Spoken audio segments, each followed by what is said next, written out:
Hey guys, it's me again. In today's video, I'm replacing my BMW F30 bumper. So some of you know this is actually my third bumper that I'm replacing because the first one I had a possum going with 100 miles per hour.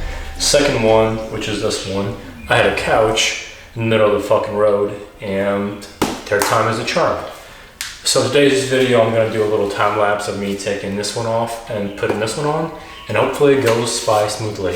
One night, ay, yo, look at the checks, ay, yo, feel like booty call first date and then the next, ay, yo, gold chain, long sleeve, got my jellos on my feet. Oh. So after messing with the bumper, getting all the grills, the sensors, and the clips on the bumper, I kind of forgot to order a new PDC wiring harness. As you can see, mine's falling apart and is broken in a lot of pieces.